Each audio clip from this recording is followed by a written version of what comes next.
Bendito eres tú, Rey del cielo, Rey del universo, Baruch atah Adonai Eloheinu, melech haolam asher kideshanu b'mitzvotah v'tzivanu la'asot b'divrei Torah. Bendito eres tú, nuestro Dios, Rey del universo, quien nos ha bendecido con sus mandamientos y nos has ordenado que nos sumerjamos en las palabras de tu Torah. Padre Santísimo, gracias por este ministerio de Rabá Semach, por este llamado a enseñar, a mostrar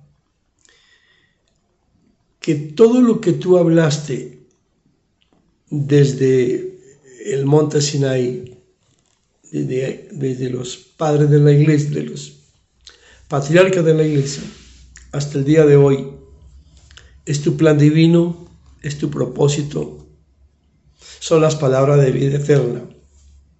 Santísimo Dios y Padre, gracias porque tú cada día nos enseñas que tenemos que profundizar. Esa fue la oración. Él nos ordenó que nos podamos sumergir en sus palabras.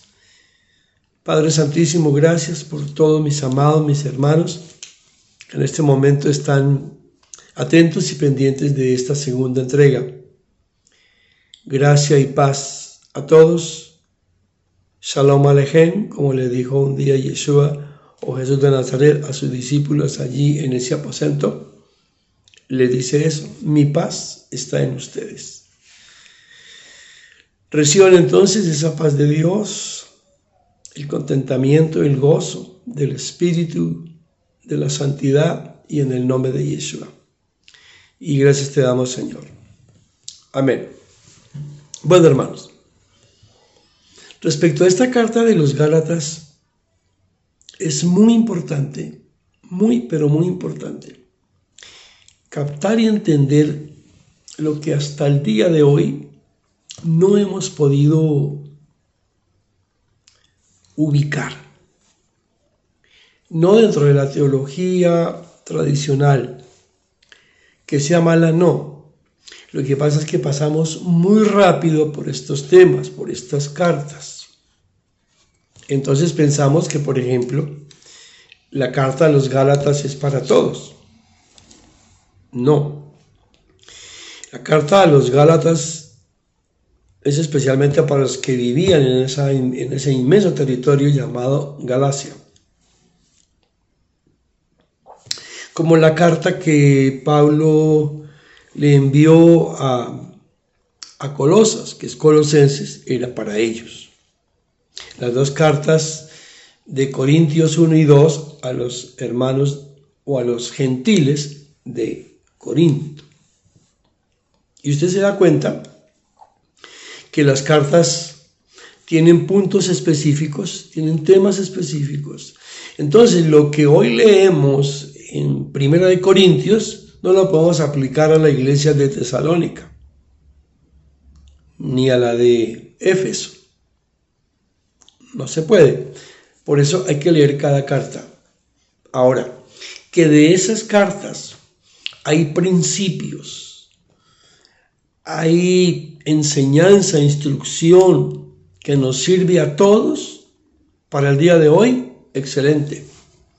Así que podemos aprender de lo que Pablo dijo a los gentiles de Corinto, lo que habló a los de Tesalónica, lo que habló a los de Filipos, lo que habló a los de Éfeso, y así todas las cartas, y lo que habló a los de Galacia, los famosos Gálatas. Entonces Pablo fue llamado, o Rabí Shaul, que es un nombre hebreo, a dar todas estas instrucciones. Recuerden que hasta este momento, cuando está Pablo haciendo esto, está apenas sacando estas cartas. No hay Nuevo Testamento. No hay el Brit Hadashah, que en hebreo es la renovación del pacto. Hemos hablado acerca de Marción del Ponto. Marción era de la provincia de El Ponto, y él fue el que sacó el tema de Antiguo y Nuevo Testamento. se puede buscar eso. Y todo lo que yo les diga, siempre lo he dicho, usted lo puede corroborar, lo puede ampliar, lo puede investigar. Yo creo que debemos tener el espíritu de los bereanos, los de Berea, después de que Pablo había estado con ellos un Shabbat o dando enseñanzas con ellos, y él se iba a otra provincia, ellos se quedaban investigando si lo que él decía era o no era y qué fundamento tenía. Hasta este momento, entonces, ¿qué está? Lo que usted y yo conocemos como Antiguo Testamento, que ahí se llama el Tanakh, que es la ley o la Torá, los 5 primeros libros, o el Pentateuco, Penta, 5, Teuco, rollos, en griego, y entonces ya luego vienen los profetas y los escritos. El mismo Yeshua o Jesús les dijo a ellos, ¿acaso ustedes no saben que la Torá y los profetas y los escritos hablan de mí? Porque todo está enfocado en él. Se lo hemos hablado varias veces. Muy bien. Entonces aquí el apóstol les está enseñando ¿qué? Torá. Leyes, mandamientos, preceptos, estatutos. Él hablaba de los profetas, porque ojo que él era un hombre docto, muy leído, muy instruido, muy preparado, no solamente en la Torá, sino en lo que usted y yo llamamos Antiguo Testamento, que es el Tanakh. Tanakh es un acróstico, ¿verdad? Que es Torá, los Nevim y los Ketuvim. Igual, lo conocemos como ley, los profetas y los escritos. A él se le encomendó este trabajo. Aquí quiero resaltar algo. Está ya en el libro de los Hechos. Está en el capítulo 7, 8 de los Hechos de los Apóstoles. Cuando Pablo va camino a Damasco, conocemos muy bien esa historia, y él de pronto queda ciego. Dios le habla, Yeshua le habla, le dice, bueno, ¿por qué me persigue? Conocemos esa historia. Pero él le dice, Señor, ¿qué debo hacer? Él queda ciego, pierde la vista, y Dios le da una directriz, le da una dirección, le dice, ve a tal lugar, a la calle que se llama derecha. Ahí está, en ese episodio de Hechos de los Apóstoles. Simultáneamente, Dios le habla a uno de sus discípulos. Bueno, Yeshua le habla a uno de sus discípulos, llamado, se conoce en español como Ananías, pero su nombre hebreo es Hananyah. Hananyah, es muy importante ese nombre. Y le dice, bueno, Ananías, hay un hombre en tal parte, tienes que ir allá. Y Ananías le dice, pero este es el hombre que nos persigue, que tiene credenciales y autorización de los sacerdotes, de los escribas, para perseguirnos. Y él le dice, sí, pero es que yo tengo con él un propósito. Ve y vaya a esa dirección. Ya Pablo está allí, 3 días que él ni come ni bebe, y tiene como cera en sus ojos que no los puede abrir. No puede ver. Estoy narrando algo que lo hemos leído muchas veces. Bueno, llega allí Hananyah o Ananías y le dice, hermano Saulo,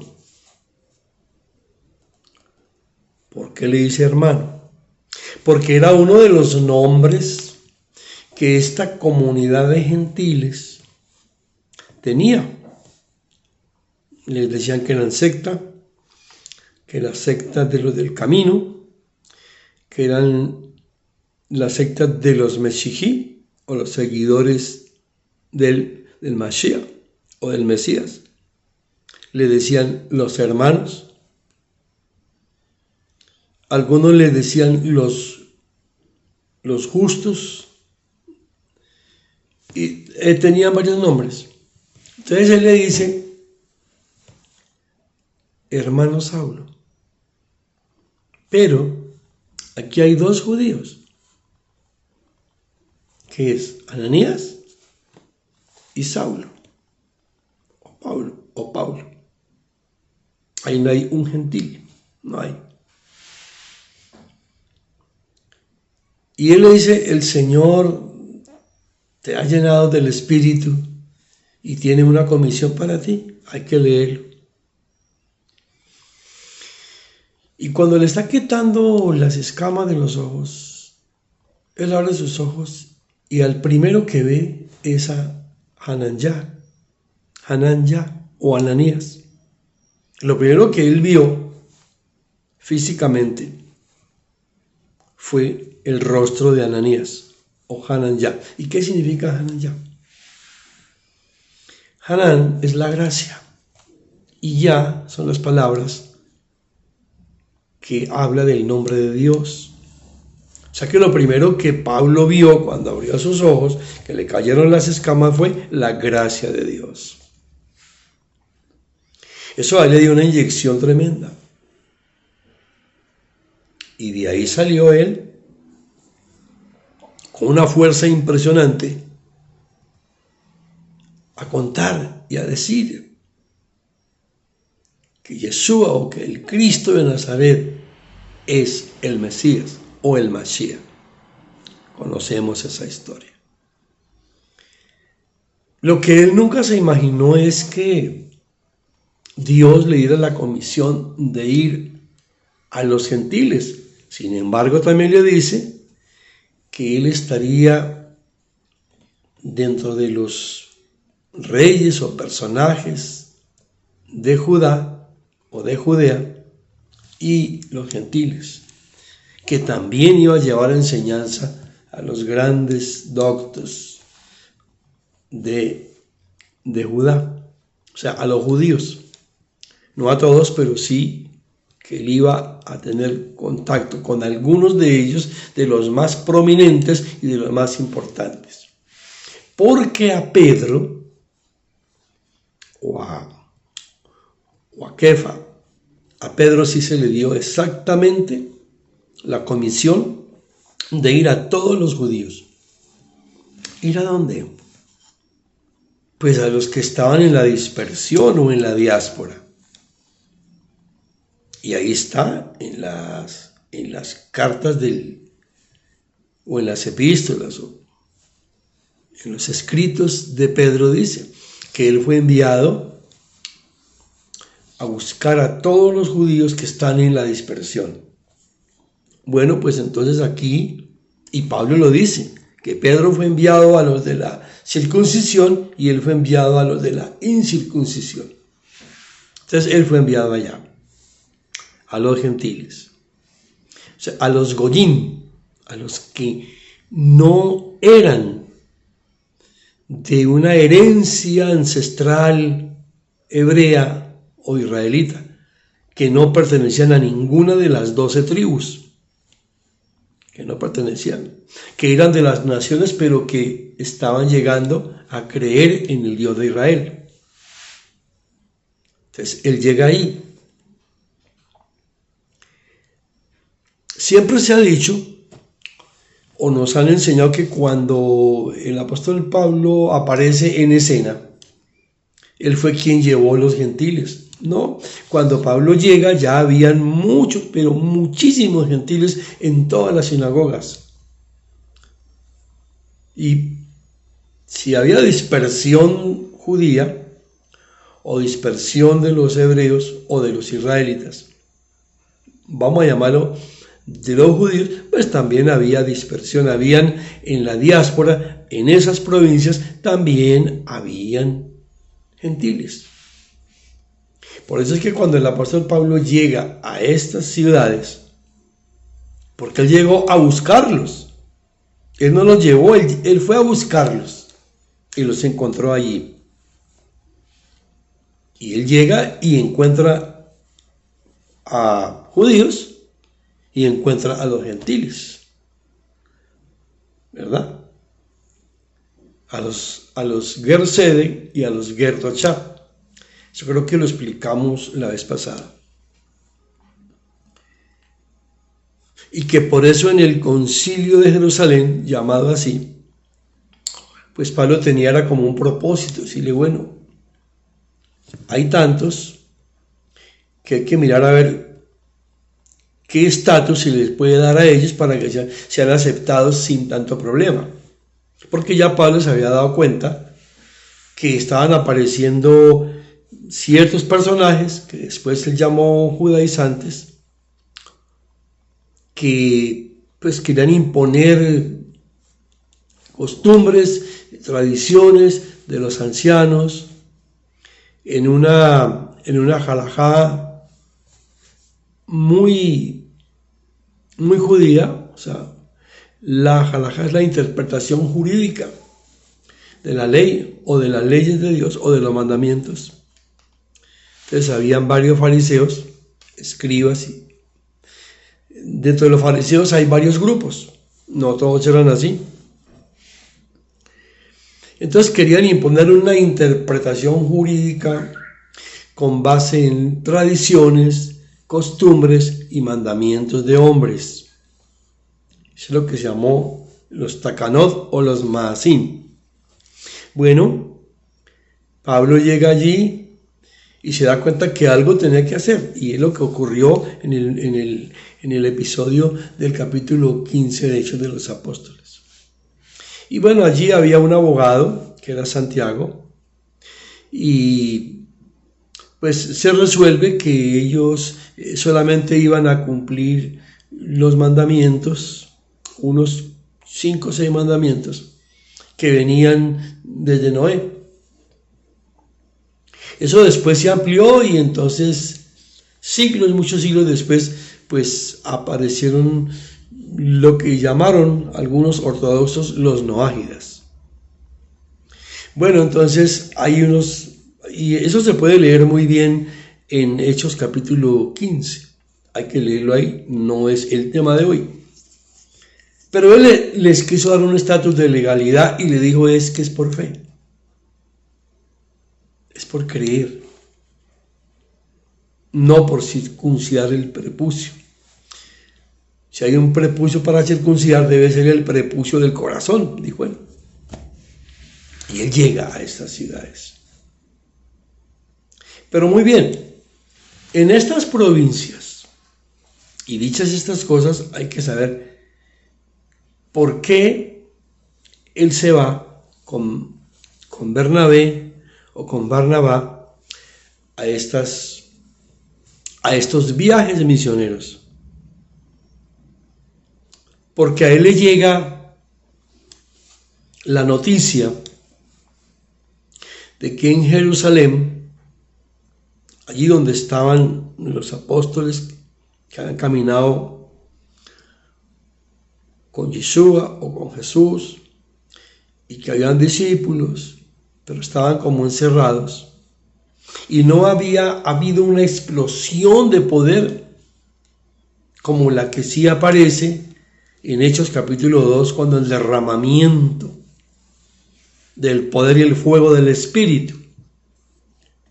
Esos episodios ya no estaban ocurriendo. Y él se dio cuenta que por algo Dios le había dicho que saliera, que fuera a esas provincias. Porque ¿qué pasó? Dentro de Jerusalén, en Judea, no enviaron. Los discípulos quizás los prepararon, pero no los enviaron. O sea, no hubo una explosión del poder Hoy llamaríamos, no hubo una fuerza de impacto evangelística, vamos a llamarlo con el lenguaje nuestro de hoy. No hubo. Y comenzó una escasez y hubo hambruna. Pablo tuvo que llevar dinero 2 veces. 2 veces llevó dinero. Recogía en las provincias de los gentiles. Y aquí hay un término, los famosos griegos. Estos griegos no eran griegos de ancestros griegos, no, eran de ancestro judío, pero que habían nacido en las provincias que había dominado Grecia. Es una historia larga de contar. Pero Yeshua dio una clave, dijo: yo he venido a las ovejas perdidas de la casa de Israel. Aquí empieza la clave. Es decir, el reino del norte, la casa de Israel o la casa de Efraín. Recuerde que vino el imperio asirio y los esparció. Sufrieron una dispersión. Ellos tuvieron que irse. Se fueron a la diáspora. Esas son las famosas tribus perdidas de la casa de Israel. Se dispersaron por esa persecución de los asirios. También sufrieron mucho con los griegos, después con los asirios. Fueron muy perseguidos. Pero viendo los planes divinos de Dios era necesario, porque salieron judíos. Y recuerde que en las provincias que había dominado Grecia, allá habían judíos de ancestros judíos, pero que vivían allá. Había una ciudad que se llamaba Alejandría, la creó Alejandro Magno. Es una ciudad arriba en la frontera de Egipto, pero no era egipcia. Se llamaba Alejandría. Y habían muchos, que era lo que llamaban los judíos helenizados o los griegos. Pero ya sabemos que era un nombre que se les daba porque estaban allá y porque hablaban griego. Muchos de ellos perdieron el idioma hebreo. Entonces, cuando uno de los judíos iba con las enseñanzas en hebreo, ellos no iban a entender. Entonces les tocaba poner un traductor que le fuera traduciendo del hebreo y del arameo al griego, los meturquemán. Bueno, por eso después aparece la traducción de la Septuaginta. Ya era oficial, 70 sabios de Israel, a pedido de un monarca, de un rey. Bueno, entonces va a traducir estos rollos hebreos al griego. Y ahí aparece. Pero aquí lo importante es entender esto. Ellos se habían ido para allá, estaban en esas provincias. Dios tenía un plan divino que, como el día de hoy, hay cosas que no las entendemos, pero Dios sí. Dios sí lo entiende. Por eso hay una frase muy bonita allá en el libro de los del Éxodo, cuando el pueblo de Israel le dice a Moisés, le dice: haremos y escucharemos, o haremos y oiremos. Uno dice, pero eso está como al revés, porque creo que primero es oír para después hacer. Y si usted lee este pasaje, dice: haremos y oiremos. ¿Qué significa eso? Eso tiene un significado profundo, y es que antes de que Dios nos hable, ya creemos. Queremos hacerlo antes de que Dios nos hable. Nosotros estamos dispuestos a hacer su voluntad. Antes de que nos hable Dios, queremos hacer su voluntad. Porque si fuera, bueno, Señor, cuando escuchemos, pues ahí sí vamos a hacer. Digo, no, haremos. Antes de que les hablara, ellos ya estaban dispuestos a obrar, a actuar, a obedecer, a someterse a la voluntad de Dios. O sea, para ellos fue más importante primero someterse a la voluntad de Dios que oír. Digo, después lo oiremos, pero por ahora nos sometemos a su voluntad. Eso quiere decir, diga lo que Dios diga. Nosotros nos sometemos a su voluntad y haremos conforme a lo que después Él nos diga. Eso es hermosísimo. Eso cambiaría hoy muchas cosas. Nosotros queremos hoy obrar o actuar si Dios nos habla o si alguien nos habla. Bueno, en ese momento ellos dijeron fue eso. Vamos a hacerlo todo. Antes de que Dios nos hable, estamos dispuestos a hacer todo lo que Él después nos diga. Eso es algo bien bonito. Es mucho más profundo, pero lo tenemos que dejar ahí. Pablo, conociendo esto, se fue a esas provincias en sus famosos viajes misioneros con Bernabé. Y llegó a esas provincias. Recuerden que él era de Tarso. Hay 4 viajes registrados.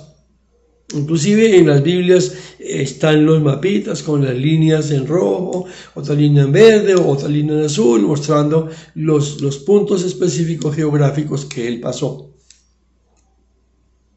Pero aquí vamos a hablar de las iglesias que están en la provincia de Galacia, que era muy grande. Ahora, muchos estudios dicen que, o comentarios dicen que eso se llamaba Galacia porque ahí llegaron los galos, los que venían de la Europa del Este. Bueno, no, perdón, de la Europa Central.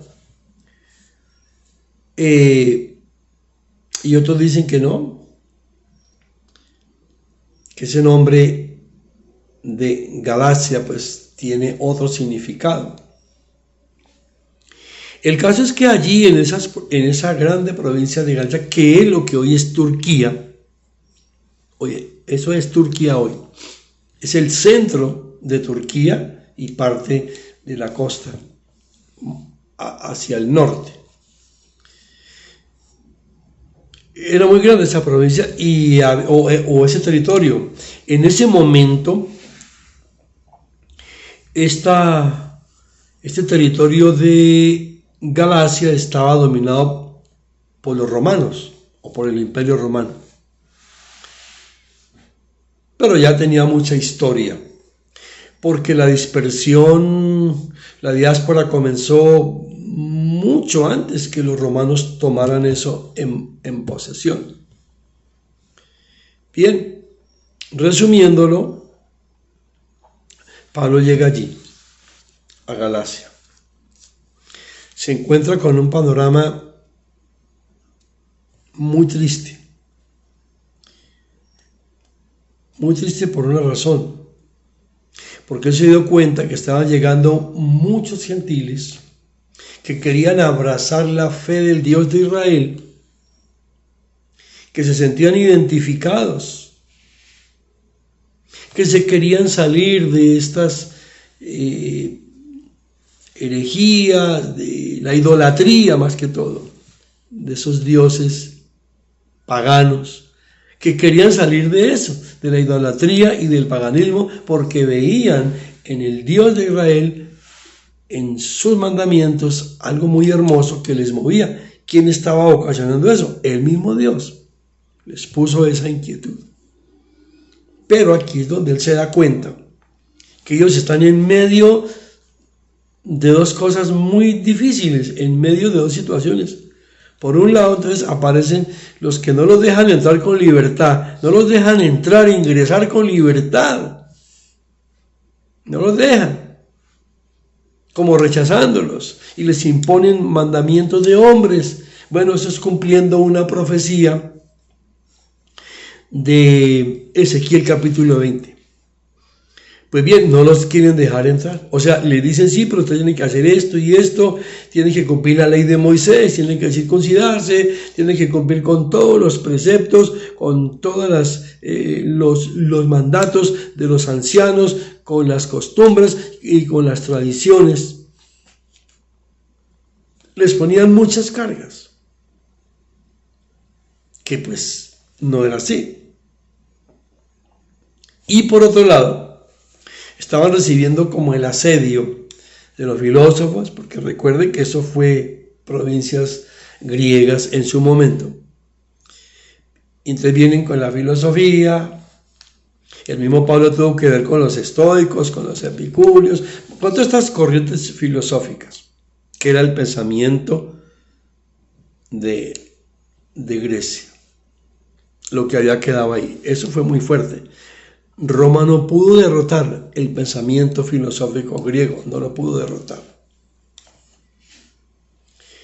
En su momento no pudo, ya por el siglo IV, pues ya no se hablaba mucho el griego y fue cuando se tradujo la Biblia o los manuscritos o lo que ya llamamos Biblia, se tradujo al latín. El famoso Textus Receptus. Bueno, de ahí viene Reina Valera y de ahí vienen todas las Biblias, las versiones en español y algunas en inglés.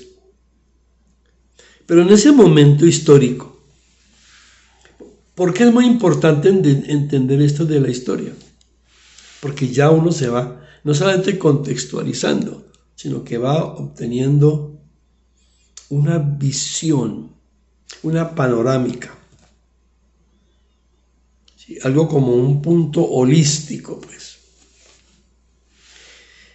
Y él llega y encuentra esa presión. Por un lado, los que eran esos que todo lo criticaban, los famosos judaizantes. Y por otro lado, no solamente la presión de los filósofos que querían era puro razonamiento, procesos mentales, sino que además aparecen como estas sectas satánicas. Claro que sí. Aparecen todos estos brujos, hechiceros. Entonces, ellos ya no sabían qué hacer. Recuerden que había muchos grupos que adoraban a estos dioses paganos. Hombre, ellos querían salir del paganismo y no podían, porque les impedían entrar. Y ahora, además de eso, entonces vienen los filósofos, que eso iba a terminar en que ellos, a través de la filosofía y de su razonamiento mental, llegaran a adorar los dioses de Grecia. Buscaba era eso, a través de la filosofía, llegar a entender y a conocer las palabras de sus dioses. De ahí viene la palabra Theos Logos, de los dioses, las palabras de sus dioses. En eso hay un estudio muy bonito sobre eso. Los gnósticos estaban encima de ellos, con ese gnosticismo, los gnósticos y los ultragnósticos. Era como una ortodoxia gnóstica. Así que tenían mucho problema. Y Pablo llegó justo en ese momento. Ellos ya habían recibido algunas cartas, ellos ya habían recibido alguna información. Claro que ya habían recibido. Pero aquí viene esto. Pablo se da cuenta de eso. Inclusive le llegaron a decir que él no era apóstol, que porque él no había estado con Jesús. Y él dijo, sí, yo no estuve físicamente con él, pero en el espíritu. Por eso él dice allí en esa carta, dice, yo no sé si no era en el cuerpo, pero no sé si era en el espíritu, pero yo oí palabras inefables. Y él dice, yo oí y me reveló grandes maravillas, y de eso es de lo que le estoy hablando. No anduve con él, pero yo en el Espíritu oí y entendí lo que Yeshua me dijo. Por supuesto que algunos no le creerían, pero la forma como él se expresaba daba a entender que él sí había tenido un encuentro. Entre otras cosas, alguien me dijo una vez, un verdadero apóstol, uno para ser un apóstol tiene que fundar iglesias. No es así. Segundo, para ser un apóstol necesita haber visto al Señor. Puede que sí, puede que no. Tiene que haberlo oído. Bueno, no solamente los apóstoles, sino los pastores, los profetas. Como tenemos que oírlo a Él, oír a Dios. El famoso Shema, que es una oración muy importante del pueblo judío. Shema Israel, Adonai Elohim, Adonai Echad. Oye Israel, Dios, el Señor, uno es. Oye Israel, Dios, el Señor, nuestro Dios, el Señor, uno es. Es la famosa oración del Shema. El Shema es oír, pero es oír para obedecer. No es oír para meditar si sí o no. No, este Shema es oír para obedecer. ¿Recuerda eso que vimos hace un ratico? Que ellos era haremos y después oiremos. Shema es lo mismo, es oír, poner atención para obedecer. Entonces, Pablo, que entendía estas cosas, pues él fue directo y dijo, mire, yo lo oí a él, y de eso es que le estoy hablando. Así que Pablo inicia una estrategia muy poderosa con el respaldo del Espíritu del Eterno para sacar a estos hermanos de esas confusiones. La verdad que estaban confundidos. ¿Pero por qué Galacia? Porque como era un punto tan, digamos, era una zona tan central, vital, por ubicación, es decir, allí estaban concentradas muchas congregaciones que llamaban las Keilah o las sinagogas, palabra también griega, que es lo mismo, Keilah, Cajal, sinagoga, iglesia, o sea, donde se reunían, donde se congregaban. Pablo en ese viaje llega. Él ya les había mandado una carta con uno de sus discípulos. Ya él les había mandado con Timoteo. Él ya les había mandado, por decir, literatura, temas, ya les había enviado. Ellos ya sabían. Y Timoteo ya les había llevado. Pero cuando él llega, y eso le pasó en todas las provincias, ¿no? Entonces él necesita ahora establecer que mucha doctrina, que muchas costumbres, que muchas tradiciones querían destruirlos. No dejarlos entrar, pero sí dejarlos servido a los gnósticos, al gnosticismo, a los filósofos, a toda esa caterva de brujos y de hechiceros que adoraban en esos templos paganos. Por eso se habla de un galut. Galut, ¿verdad? Gálatas. No es porque de Gálatas o de Galacia venga galut, pero es muy, no coincidente, pero es muy especial. Galut es exilio. Ellos estaban en Gálatas, en un galut, en un exilio. Están en un galut, en Gálatas, y ahora necesitan una geulá o una redención. Entonces, si uno mira esas palabras, Galacia o Galatia, galut, exilio, Geulah, redención, como que uno dice, ahí hay un misterio. Es cierto, allá había una dispersión. Bueno, y cuando uno mira el libro de los Gálatas, o la carta, Pablo comienza presentando el argumento central, y él le dice, yo, Pablo, un apóstol, o un shaliach, ese shaliach era como un embajador oficial.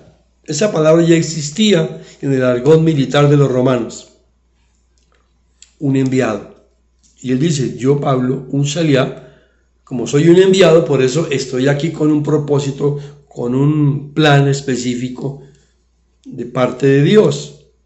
Pero dice algo aquí tremendo, dice, no de hombres, ni por hombres, porque comenzó por ahí, que era muy importante. Dice, mire, yo aquí vengo con una tarea específica, pero a mí no me envió ningún hombre, ni por ordenanzas de ningún hombre.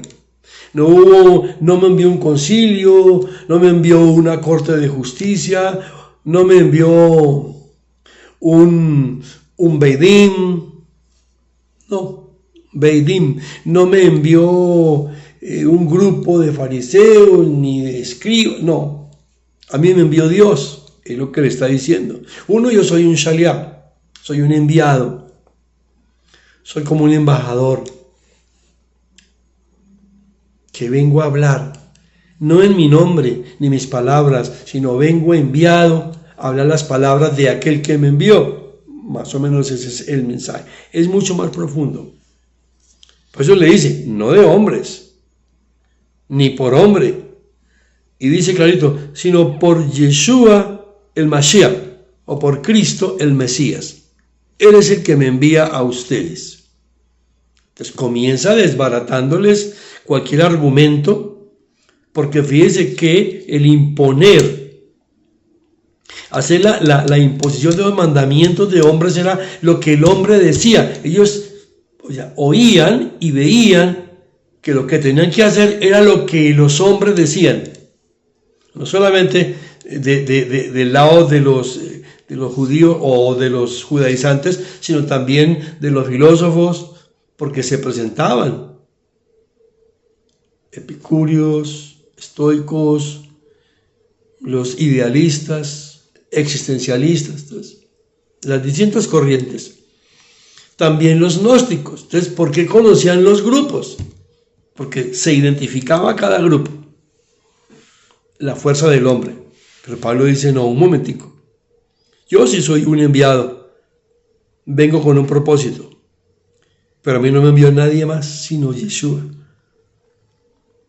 Dice, y por Dios el Padre que lo resucitó de los muertos. Y aquí da un golpe certero. La resurrección.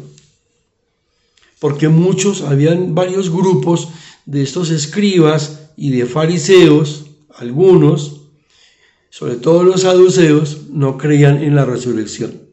Ese fue un tema de debate profundo. Y él dice, no, un momentico, a mí Jesús me envía. Pero me envía por voluntad del Padre eterno. Dice, porque a Yeshua, que murió, que lo mataron por consejos anticipados, el Padre eterno lo resucitó. Está vivo. Y en ese nombre viviente yo vengo. Ahí estableció Pablo una plataforma muy sólida que no la podían rebatir. ¿Cómo se rebatía eso? Muy sólido, un argumento contundente, poderoso. Y aquí ya pasaríamos al segundo versículo y lo vamos a dejar ahí. Dice, y lo resucitó de los muertos. Dice, y todos los hermanos que están conmigo a las comunidades de Galacia, o sea, todo el equipo que Dios me ha dado, todos los discípulos, dice, y las comunidades de Galacia. O sea, se identifica que viene a las comunidades de Galacia. ¿Comunidades de qué? De gentiles, que estaban reuniéndose o congregándose en las sinagogas con los judíos, porque los rabinos de este tiempo no tenían problema en aceptar gentiles. Amén, hermano. Dejémoslo aquí por ahora y continuaremos ya viendo versículo por versículo, texto por texto. Ya dimos un marco histórico, creo que la primera entrega y la segunda hubo mucho marco histórico y es importante tenerlo pendiente. Porque en la medida en que nos vayamos desarrollando los temas, ya verso a verso, versículo a versículo, nos vamos a dar cuenta por qué todo es coordinado con los hechos históricos. Es como decir algo que lo que la historia muestra en el camino de la misma historia. O como alguien dijo, la historia detrás de la historia. Muy bien, mis amados, muchas gracias. Suscríbanse al canal si les ha gustado este video. Suscríbete al canal. Por favor, suscríbete. Y bueno, Rabá Semach te bendice y nos vamos a ver en la próxima entrega. El Eterno los guarde y los bendiga, les dé su gracia, bondad, misericordia y favor. Dios los bendiga, amados. Un abrazo. Bendiciones.